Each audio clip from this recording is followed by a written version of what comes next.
Hello नमस्कार। और क्या हाल चाल मेरे प्रिय विद्यार्थियों।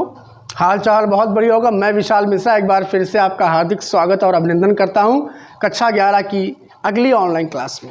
मेरे प्रिय विद्यार्थियों, आपको मालूम होगा कि चैप्टर हम लोग पढ़ रहे हैं vector analysis and projectile motion, सदिश विश्लेषण और प्रक्षेप गति। जी हाँ, कल संडे था, इस वजह से मैंने वीडियो अपलोड नहीं किया था। बहुत से लोग ये सोच रहे होंगे कि सर आपने वीडियो कल अपलोड क्यों नहीं किया।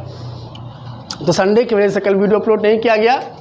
आज फिर से आपके सामने। तो बच्चे, मैं आपको बताता हूँ, रिकॉल कराता हूँ कि मैंने पिछली क्लास में आपको क्या पढ़ाया था। आपको याद होगा, मैंने अपने वेक्टर के चैप्टर में आपको कल बताया था दो वेक्टरों को जोड़ने की समांतर चतुर्भुज विधि।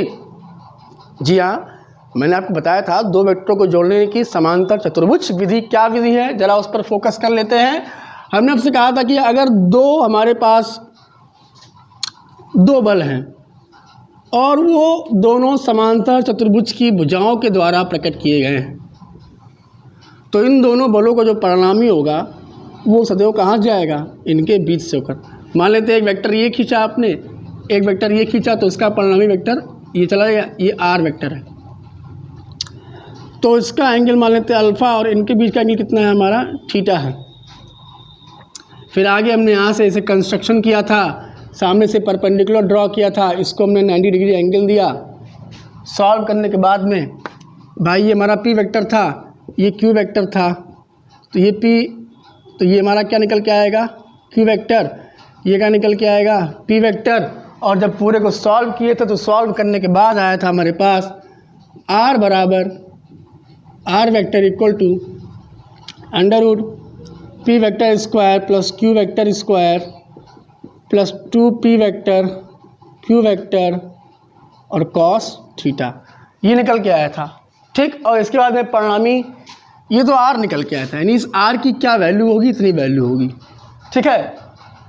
इसके बाद में हमने निकाला कि इस r का झुकाव, देखिए r अगर आप देख पा रहे हैं तो ये r इस हॉरिजॉन्टल एक्सिस से अल्फ़ा डिग्री का एंगल बना रहा है। तो इस सिचुएशन पे tan अल्फ़ा क्या निकल के हमारा आया था, निकल के आया था q sine theta upon p plus q cos theta, ठीक है।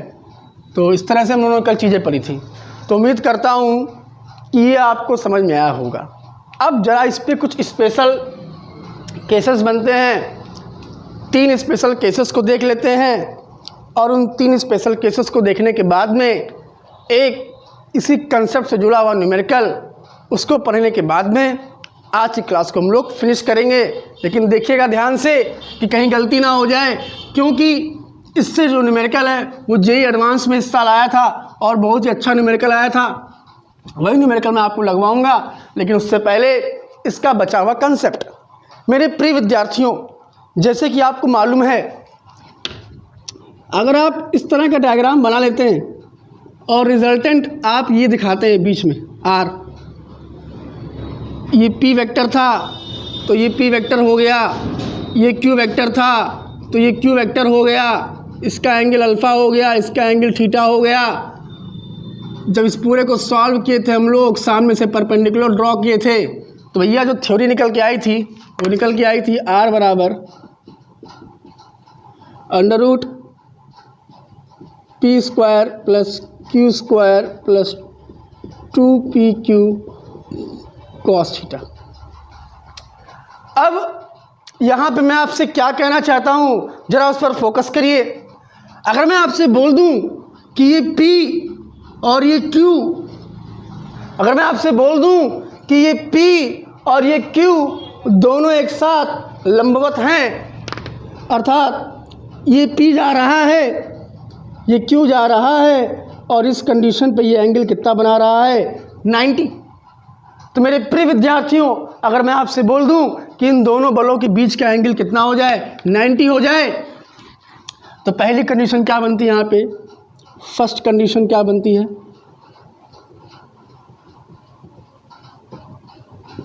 यदि p वेक्टर व q वेक्टर के बीच का कोण 90 डिग्री हो। अगर हमारा एंगल 90 डिग्री है तो क्या होगा, आर की वैल्यू तब अगर आप सॉल्व करते हैं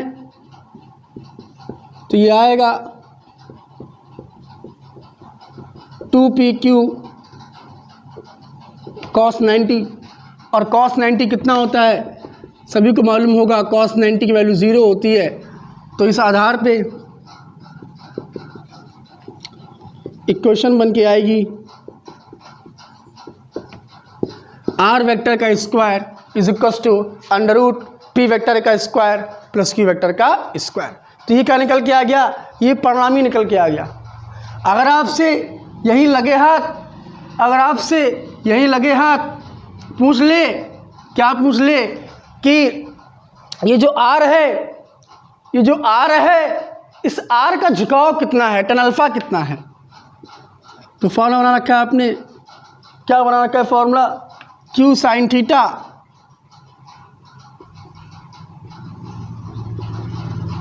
upon p plus Q cos theta. Angle कितना रखा है आपने, एंगल रखा है 90।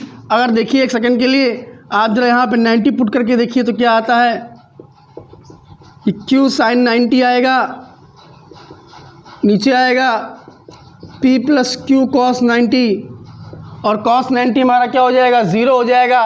sin 90 कितना हो जाएगा, 1 हो जाएगा। सॉल्व करेंगे तो tan अल्फा और यहाँ से क्या आएगा, q बाई p निकल के आएगा। है क्लियर, क्या निकल के आएगा, q बाई p निकल के आएगा।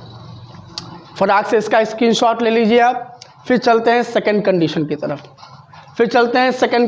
तरफ, चलिए स्क्रीनशॉट लेते रहिए, मैं सेकंड कंडीशन को बगल में करके दिखाता हूँ आपको। स्क्रीन आ रही सर यहाँ पे, चलिए देखिए सेकंड, जरा अगर आप सेकंड कंडीशन को देखें तो सेकंड कंडीशन में क्या आता है, ज़रा आप उस पर फोकस करिए मेरे प्रिय विद्यार्थियों। अगर मैं सेकंड कंडीशन की बात करूं तो सेकंड कंडीशन पे अगर मैं आपसे बोल दूं कि इस बारी हमारे p वेक्टर ऐसे गया है और इसी के ऊपर से हम q ले जाएंगे, यानी मैं आपसे कह दें कि अगर q और p दोनों एक के ऊपर एक जाएं अर्थात उनके बीच एंगल बन जाए 0, तो यहाँ क्या लिखेंगे कि यदि p वेक्टर व q वेक्टर एक ही दिशा में हो अर्थात थीटा बराबर 0 डिग्री। अगर आपका एंगल 0 हो गया तो गौर करिएगा, निगाहें मत हटाइएगा। अगर आपका एंगल 0 होता है तो देखिए ज़रा क्या है। और भैया एक बात और आप लोगों से रिक्वेस्ट है, प्लीज़ मेरे चैनल को सब्सक्राइब अवश्य कर लीजिए और सभी से सब्सक्राइब करवाइए। कम से कम 2-2 सब्सक्राइब पर कैंडिडेट मेरा बढ़ाने का प्रयास करें। चलिए आगे देखिए वीडियो को। तो अगर आप एंगल 0 करते हैं तो जहाँ पे आपको थीटा दिख रहा है यहाँ पे आप ज़रा 0 ले लीजिए, ज़रा आप 0 ले लीजिए और 0 लेते जा देखिए क्या बनेगी equation, p square plus q square plus 2pq और cos 0 की वैल्यू कितनी होती है, 1 होती है। जब cos 0 की वैल्यू 1 होती है तो इक्वेशन क्या बन के आती है, r बराबर अंडर रूट, ज़रा आप देखें, ज़रा आप गौर करें, ध्यान दें, तो a square plus b square plus 2ab का फॉर्मूला बन रहा है। क्यों भाई बन रहा है, अर्थात ये जो अंडर रूट के अंदर लिखा हुआ है ये हो जाएगा p vector plus q vector का होल ऑफ स्क्वायर, स्क्वायर से वर्गमूल कैंसिल होगा और r बराबर यहाँ से क्या बनेगा, p vector plus q vector.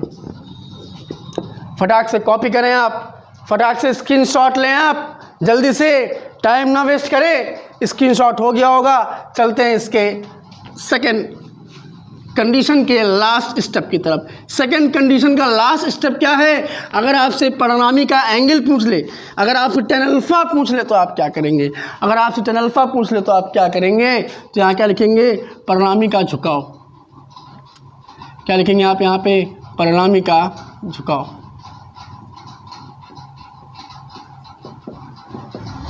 तो tan अल्फा का फार्मूला क्या है भैया, अगर आप फार्मूला देखें तो फार्मूला है q sine theta upon p plus Q cos theta. Angle कितना पुट करना है आपको, देखिए आपको 0 पुट करना है, साइन 0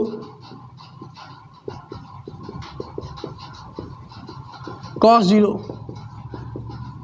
साइन 0 का मान 0 होता है, कॉस 0 का मान 1 होता है।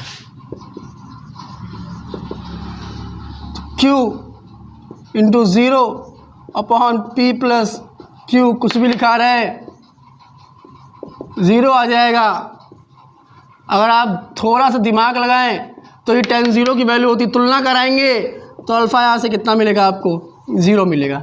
अल्फ़ा यहाँ से कितना मिलेगा आपको, 0 मिलेगा। तो दिमाग में रखिएगा क्या कि अगर P वेक्टर और Q वेक्टर दोनों एक ही दिशा में हैं तो परिणामी तो P प्लस Q होगा, परंतु उनके बीच का झुकाव कितना होगा, यानी परिणामी का झुकाव कितना होगा, 0 होगा। है क्लियर? कोई समस्या भैया? फटाफट इसे आप कॉपी कर लीजिए और सुनिए।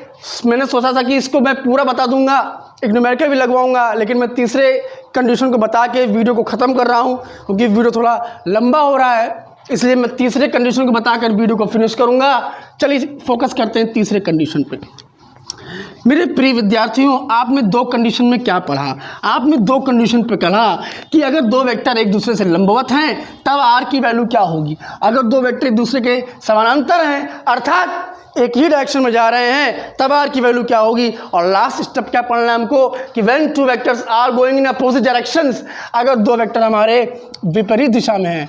थर्ड कंडीशन क्या है भैया? थर्ड कंडीशन क्या है भैया? जरा गौर करिएगा, दिमाग रखिएगा क्या कि यदि P वेक्टर व Q वेक्टर परस्पर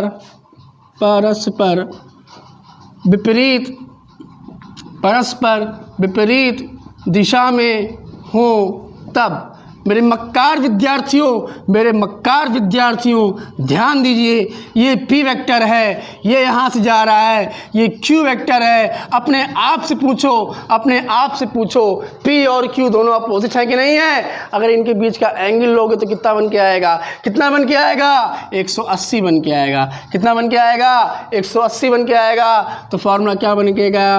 R बराबर अंडर रूट P वेक्टर का स्क्वायर प्लस Q वेक्टर का square plus 2P vector Q vector cos 180। अब cos 180 का मान निकालना आपको आना चाहिए जानी। तो cos 180 का मान कैसे आएगा? cos 90 प्लस 90 करोगे तो क्या हो जाएगा? माइनस साइन 90, और माइनस साइन 90 करोगे तो कितना हो जाएगा? बोलो यार, कितना हो जाएगा आपका? माइनस का 1 हो जाएगा। तो यहाँ से क्या आएगा? R बराबर under root P square plus Q square minus 2P vector Q vector. मेरे मक्कार विद्यार्थियों, A square plus B square minus 2AB। Finally यहाँ से R कितना आएगा? कितना आएगा यार? कितना आएगा भैया? अरे इतना ही तो आएगा यार, होल स्क्वायर आएगा। स्क्वायर से वर्गमूल कैंसिल हुआ, R बराबर यहाँ से क्या आएगा? P vector minus Q vector. है क्लियर? समझ में आया यार कि नहीं आया? कोई दिक्कत भैया? कोई समस्या भैया? बात आती है इसका एंगल। अगर एंगल निकालें, फार्मूला क्या है? Q sine theta upon P plus Q cos theta. चलिए भैया साइन 180 का मान होता है 0 और P प्लस Q कॉस 180। भैया कॉस 180 का मान -1, साइन 180 निकाल लो तो क्या आएगा?